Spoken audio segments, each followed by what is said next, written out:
about you and Joyce and how you come together. Okay. And what that means in terms of your own development as well. Okay, guys, just about ready.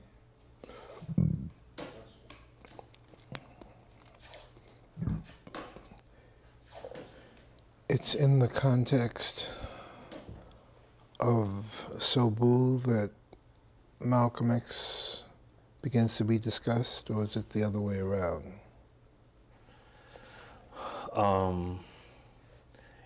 It's the other way around. Okay. It's the other way around. And we'll come at that then. All right. We're going to need to probably move a bit faster on this one now, Gotcha. but still I'd like to deal with this very critical period that we've both said gets relatively little real attention in the histories of the movement. You, like many people who have been involved in the movement for desegregation, integration, by 66, 67, are raising some questions. Maybe we were a little too impatient. Maybe we didn't quite know what we meant by integration. But one of the things that becomes clear in this period is that a lot of people are asking, and what is the role of black people giving leadership and direction to black people for the benefit of black people and for the benefit of those children that you were mentioning who were asking, could they find a white tutor? Now, you are in this kind of setting in a very deep way because you are organizing in the black community and working with Howard Fuller in this direction. I would guess that one of the things that you all begin to talk about, or already talking about, is how do you develop more people to do this kind of work? How do you develop educational processes that will be faithful to your own vision of what is needed? Is that discussion going on with you and Fuller and others, and where does it lead? Well, actually, it starts with training around 40 students, black students from both black and white colleges to do community organization. Okay. We went out to Palmer Institute and we did training. I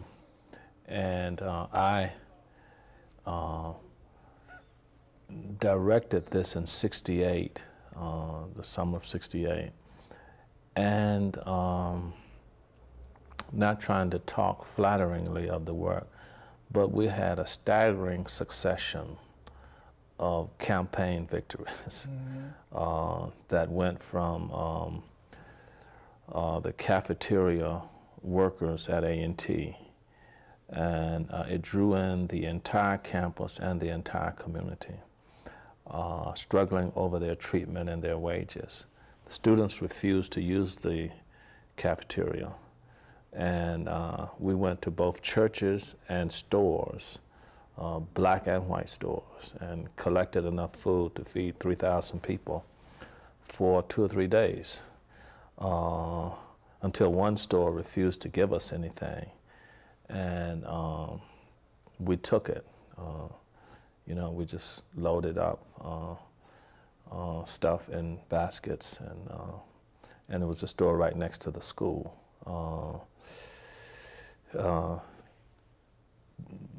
That led to the public school workers' cafeteria strike. which led to the University of North Carolina in Greensboro. The Poor People's Organization that Howard Fuller, I was the director of it, he was the state director, and there were a network of these organizations. So in '68, Was that what it was actually called, the Poor People's Organization? in Greensboro it was. It was called something else in another town. The group named it. We got all these groups together, and it was the Greensboro Association of Poor People. It was a descriptive name. It was precisely that. In the spring of, in the late fall of '69, the most dramatic campaign was a campaign against AAA slum housing. We collected, we refused to pay any rent. And I was concerned that when it was over, we wouldn't have money for people to pay their back rent. So we collected the money. And we had $18,000 in change in a shoebox upstairs on Gulf Street. I couldn't imagine that now. The people paid it, and the landlord started to evict people, and we were in tight with this. You know, I was a student. I was doing all this as a student. We rented trucks from Ryder, and we moved people's furniture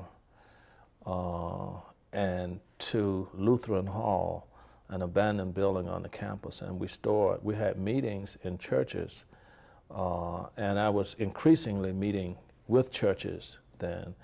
We called a group of ministers together to ask them if they would have their churches make a list of where people could stay once they got abandoned, since they got evicted, and they did. So we had a real plan. We could store the furniture at A&T. Dr. Dowdy, who was the president, knew about it but acted like he didn't know. He didn't, good, yes. Which we were able to do that. Yes. And in the process of, and so we had these mass community meetings where both the community and the people who were in public housing, I mean not in public housing, but in these slum houses were coming. In the process of moving, it was mainly students moving people onto their property, onto the campus. Somebody broke out 2 or 3 windows by mistake, these bed rails and things. It actually dawned on us then is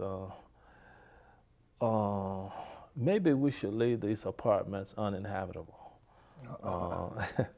And that's where I started to get a reputation. And so people bumped into commodes and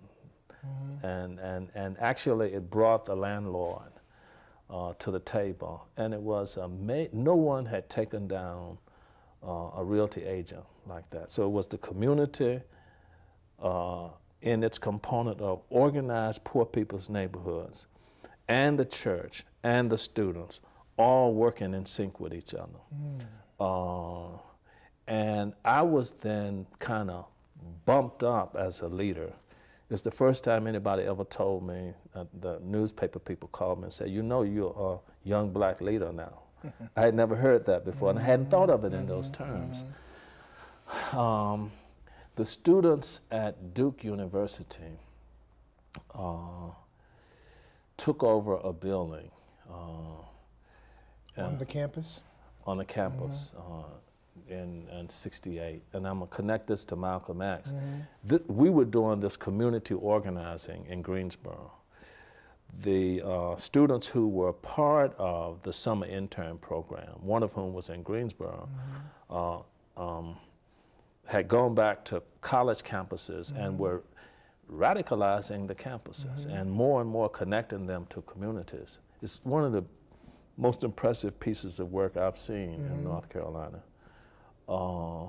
The students at Duke directly linked now to Howard Fuller, many of whom had gone through this summer intern program, took over the building and demanded a Black Studies program. Some got expelled, others chose to leave. And they announced that they were setting up their own university. And Howard was a part of that discussion, and that was the beginning of Malcolm X Liberation University. Okay. There was obviously a national discussion going on that Howard was a part of, and that to some extent we were a part of. So that led to Malcolm X Liberation University being formed in '68, coming out of this thing at Duke, and being located in Durham, because that's where Duke University is. And so the first year of it was in Durham. What did the students and Howard and yourself see as the fundamental purpose of trying to found something like Malcolm X Liberation University? The phrase that got used most was education that's relevant, or relevant education. And the education we were arguing, is not speaking to the realities of the black community. Liberation, the unity of the movement, the economic development of the movement, the connection of our struggle with other liberation struggles, particularly of African people. None of this is really happening. And so we're being educated away from our community, and that we need an education that's relevant to educating us in our community, to build our community, and to be about the freedom of people in the community. That's generally the way it was talked about. In that context, community building skills, nation building skills, all of those were variations of the discussion that was going on. Howard Fuller, who shortly after became Owusu Sadoke, was speaking a good bit around the country and attracting people to this vision. Yes. And so the Duke students were joined by people of different places who came to be a part of that. Really rather exciting and energized Very experiment. exciting, and isn't it just fascinating and ironic that out of Duke University, with all that means in terms of the history of this country and its white supremacy and its dealing with the African American society, that it's out of Duke that comes first this cry for a Malcolm X Liberation University, which no one would possibly have expected, just like nobody would have expected that the cry for the sit-in movement would come out of North Carolina A&T rather than out of some very respectable, large, white institution of higher education. The ironies are just fascinating. How did you fit into the Malcolm X Liberation University planning and structure at the very beginning? Well, mainly as a part of the movement of students. And I knew the students at Duke. My wife-to-be was one of the students at Duke. You know, I didn't know her at the time. And I had become an increasing friend and confidant of Howard Fuller, and so we were in discussion about how all this would work. I was increasingly working the student component, and we formed a statewide student association that I was the chair of, called the Grassroots Association of Students, GAS, that connected the 16 historically black colleges in North Carolina and the students on the white colleges. 16 in North Carolina. 16. That never struck me. That's interesting. A lot of them. 15 now, I think one has closed down. Maybe it has in Nova Scotia. So the student organizing part of this was the part that you gave special attention to then. It's the part that I came to give, and the student organizing and the community organizing were closely linked. Yes. They were closely linked. In fact, in Greensboro, the student government office and the poor people's office, like the waves of students just went from one to the other one. And the poor people's office, by the way, was the NAACP office. They weren't that active, and it was tactical in part. Since we had built a student movement, they asked us to help them with voter registration, and so we did. We sent out groups of students, all the surrounding cities, and we did voter registration. And they gave us their office. They actually left and gave it to us. So this becomes a really organic kind of thing, that the call for a relevant black educational situation cannot be kept in a traditional educational container. It's constantly opening up to the poor people, to the voter registration activities, to the issue of the African diaspora, and it begins to redefine what a relevant education is really about then.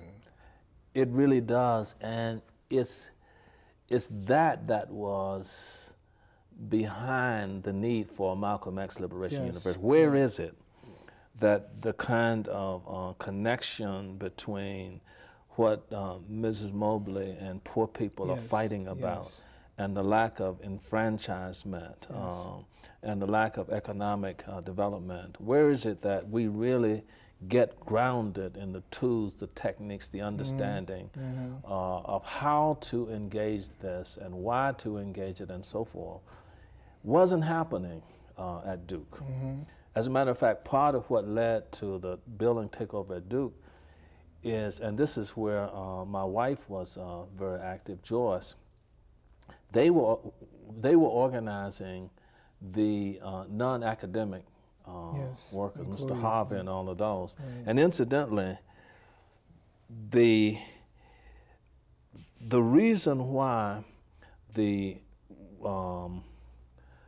cafeteria workers at A&T became a focus is because we had done the stunning successes in some of the neighborhoods, and they came to the student government office and asked and said, we want to tell you about our situation. It's the same people living in the same neighborhoods doing this. They just happen to be working over here. And at the time, you know, we were dealing with anybody from the poor neighborhood who came and raised something, whether it was welfare. We would take 15 and 20 people to the welfare department with a mother. And sometimes we would say something, but a lot of times we would say absolutely nothing. We would just crowd in and stand behind her. And if they insulted her, if they said anything out of the way, we would make it known that that's not acceptable. So it was kind of a sense that we are going to take charge of our own reality. And Malcolm X and the students struggling with the non-academic employees at Duke, we did it one way at A&T because we could do that. There was enough unity among the students to simply shut the dining hall down. It's over, nobody else eats here. And 5 people out of 3,000 went in to get a meal, and they didn't go but one time. Now at this point, Joyce is a student. Joyce is a student at Duke in '68. Was she involved in the student movement there? She was. Joyce involved herself in, she built personal ties. Mr. Harvey and his wife was like her mother and father down there. And so she had, she really was not one of the personalities that got projected, but she goes to see them now. Right. You know, the ones who are alive. That's the kind of relationship. Yes. So that she built. when in that context, when do you all meet each other? During the school year of 68 and 69, when a lot of this was happening, some of the students left Duke. She did not. She remained there. And a friend of mine from UNCG who had gone to graduate school introduced Joyce and myself, I think in the spring of 1969. It was in the spring, because it had to be. We got married in 3 months. Okay, okay. And that was May 24th, 1969. All right. And 1969 was a period of just tremendous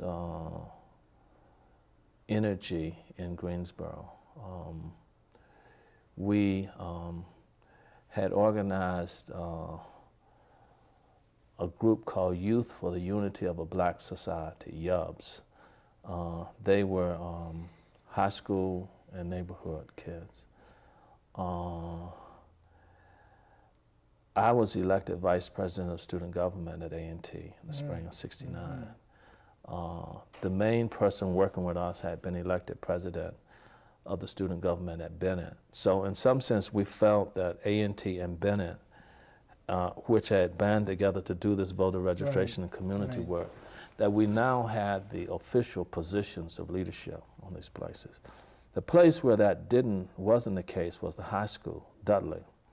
It was an all-black high school, and still is one of the few in the States. And there was a young man that we met in the Morningside community, which eventually became the place of the Klan Nazi massacre, in high school. And he was the leader of YUBS, Youth for the Unity of a Black Society. And he chose to run with encouragement from us and support for the student government president. Well, at this time we were getting a lot of media, and different names popped up. The administration of the superintendent and the administration of the city school system refused to allow Claude Barnes, who is now the director of the political science department at A&T, name to be put on the ballot because he was adjudged to be subversive. And his subversiveness now was his relationship with the Poor People's Organization. So his name was written in by the student, and he won 2-to-1 margin. But the school refused to allow him to take his seat. Now, at the very same time that we were struggling over this, it was the community, the students from Bennett, the students from A&T, and the students from Dudley were all very much in connection with each other, but mainly the students from Dudley were leading that part. We really were not there. We all met together from time to time, but different campuses had their own struggles going on, and the community. But it was the most holistic part that I've ever been involved in, even until today. But I want to put this in because it connects now to Cebu. Malcolm X has already started. A friend of mine at A&T had gone to the NSA, National Student Association. And he said that the blacks, he was from A&T, he was part of leading the blacks to walk out of that. All of that was in wake of, they had been infiltrated by the CIA or somebody. I wasn't going to those meetings. We decided to form a national student organization. So we sent out letters to all of the schools around the country, and the response was fairly massive. A huge gathering of people, and this is where I first met Ed Whitfield, who had come down from Cornell, and Cleve Sellers and others were working with us on that.